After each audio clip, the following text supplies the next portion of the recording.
کل جو رات گزری ہے حضور حافظ ملت علامہ شاہ عبدالعزیز محدث مبارک پوری رحمت اللہ تعالی علیہ کا عرس تھا۔ حافظ ملت علیہ رحمت و رضوان نے اپنی پوری زندگی خدمت دین میں صرف فرمائی۔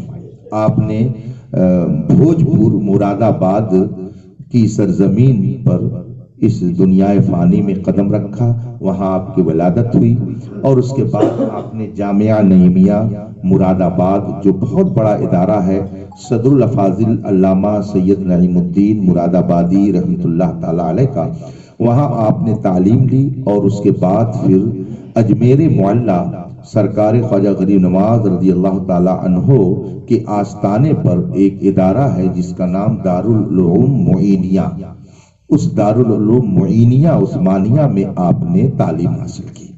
اس وقت وہاں پر عظیم استاذ کی حیثیت سے حضور صدر الشریعہ علامہ امجد علی اعظمی رحمت اللہ تعالی علیہ خلیفہ اعلیٰ حضرت مصنف بہار شریعت درس دے رہے تھے۔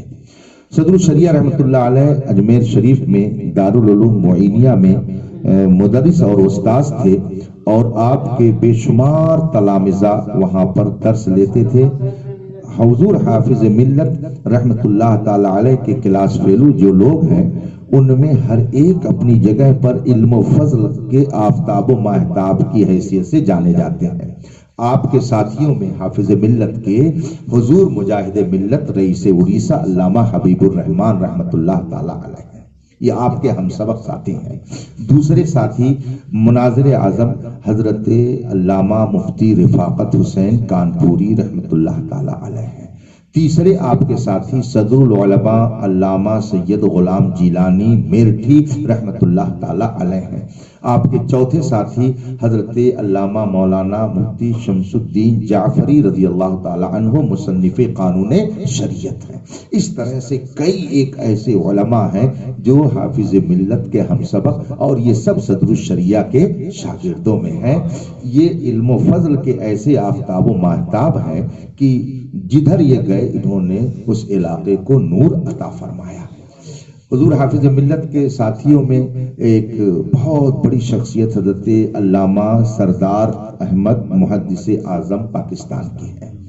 ان دونوں بزرگوں کے بارے میں تاریخ میں آیا ہے کہ جب یہ اجمیر شریف میں پڑھتے تھے، صدر الشریعہ رحمت اللہ علیہ درس دے کر جب کلاس سے باہر نکلتے تو حافظ ملت اور محدث اعظم پاکستان یہ دونوں دوڑ کر کے آپ کے جوتے کو سیدھا کرنے کی کوشش کرتے، تو دونوں میں کبھی کبھی جب کلش ہو جاتی، وہ چاہتے میں سیدھی کر دوں جوتیاں اور یہ چاہتے میں سیدھی کر دوں، کبھی کبھی نوک جھوک ہو جاتی طالب علموں جیسی۔ حضور صدر الشریعہ رحمت اللہ تعالی علیہ نے جب یہ دیکھا تو آپ نے فرمایا کہ اب تم لوگوں کی ڈیوٹی یوں لگائی جاتی ہے کہ ایک تم سیدھی کرو گے اور ایک تم سیدھی کرو گے۔ تو حضور فقیہ ملت رحمت اللہ علیہ نے مجھ سے ایک بار اس واقعے کو بیان کر کے فرمایا، مولانا حضور صدر الشریعہ کی جوتیوں کو سیدھی کرنے کی برکت دیکھیے کہ ایک ہندوستان بھر میں حافظ ملت بن کے چمکے اور دوسرے پاکستان میں محدث اعظم پاکستان بن کے چمکے۔ یہ ان بزرگوں کے حالات ہیں۔ اور حضور حافظ ملت رحمت اللہ تعالی علیہ جب مبارک پور آئے تو اس کا بھی بہت ہی تاریخی پس منظر ہے۔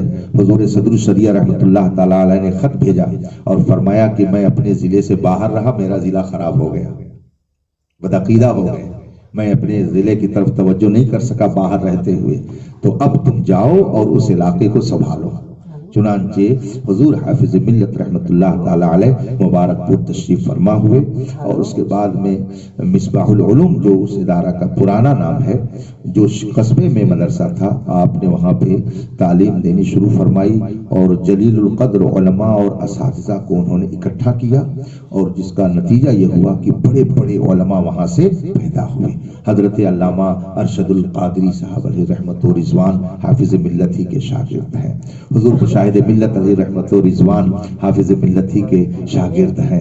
حضور محدث کبیر جو اس وقت پورے ہندوستان کے سب سے بڑے عالم ذیشان ہیں، یہ حضور حافظ ملت ہی کے شاگرد ہیں۔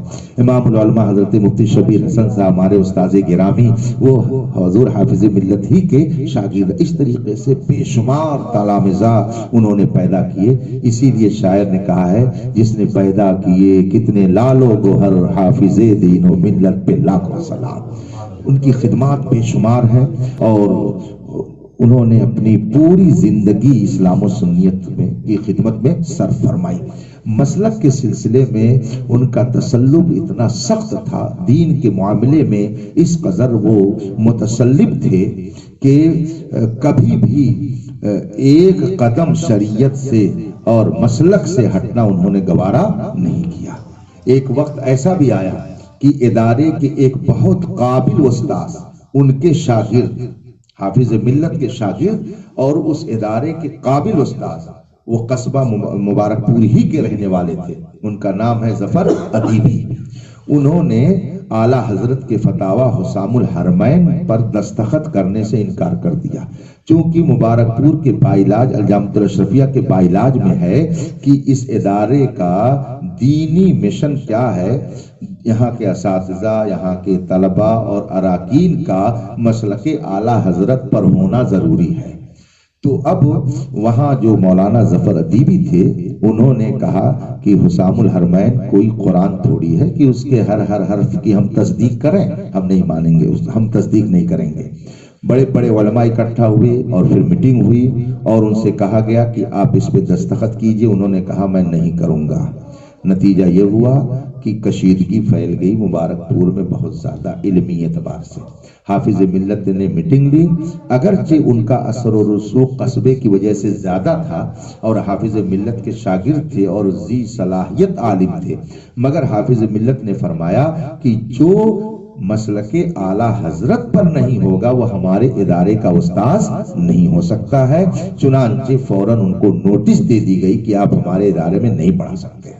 اس سے آپ اندازہ لگائیے کہ وہ تعلیمات اعلیٰ حضرت کو عام کرنے میں کتنے مخلص تھے اور کس قدر سخت تھے۔ اور بھی بہت سارے ان کے ایسے واقعات ہیں جو ان کے دینی تسلط پر دلالت کرتے ہیں۔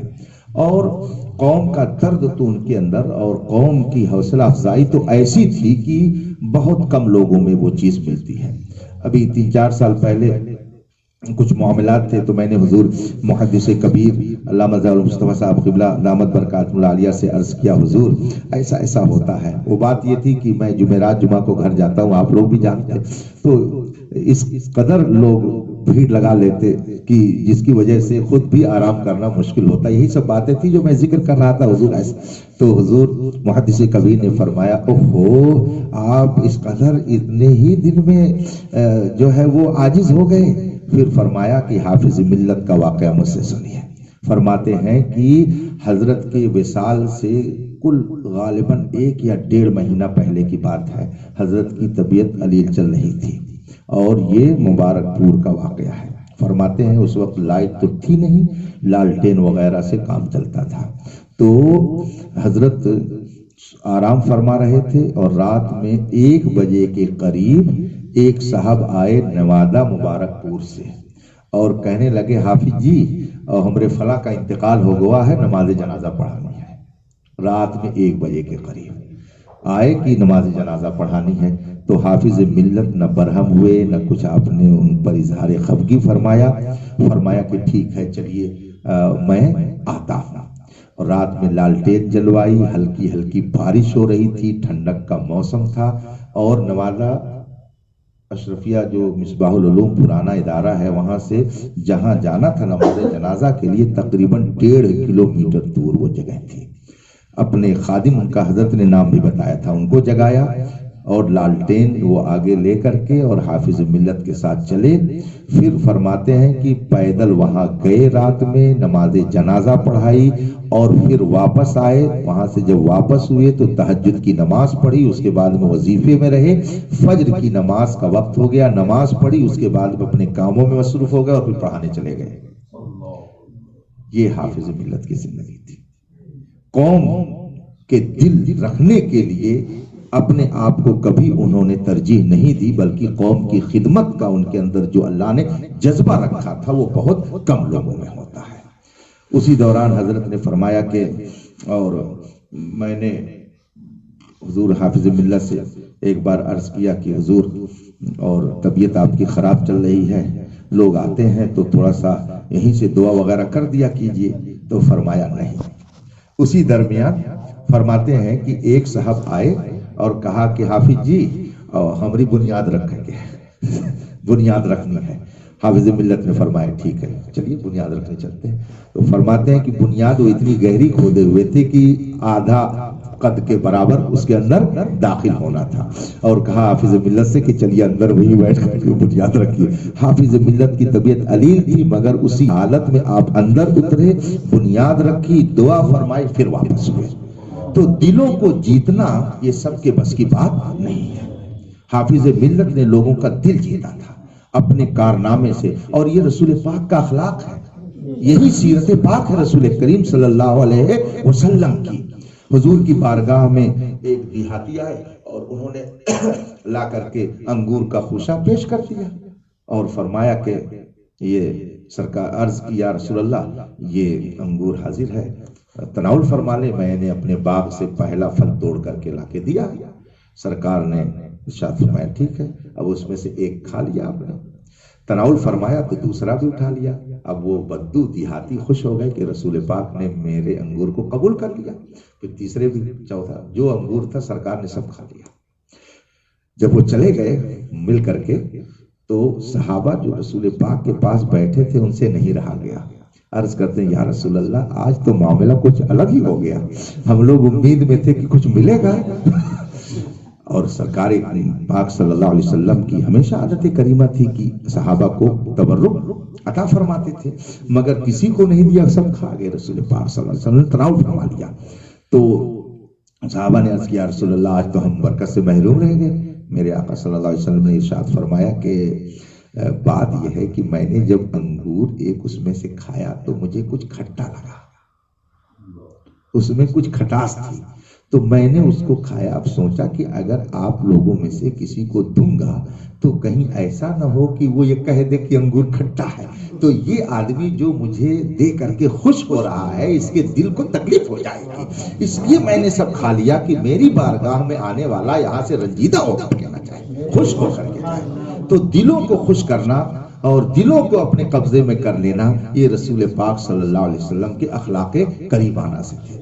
ہم مسلمان اگر ان باتوں کو اپنا لیں کہ ایک مومن کا دل کیسے خوش کیا جاتا ہے تو بہت انقلاب آ سکتا ہے، بہت انقلاب آ سکتا ہے۔ حافظ ملت رحمۃ اللہ تعالی علیہ کے بارے میں ان کے جتنے شاگرد تھے سب یہ کہتے تھے کہ حافظ ملت مجھ کو سب سے زیادہ مانتے ہیں، سب یہی کہتے تھے حافظ ملت مجھ کو سب سے زیادہ مانتے ہیں، حالانکہ سب کو اسی طرح سے مانتے تھے۔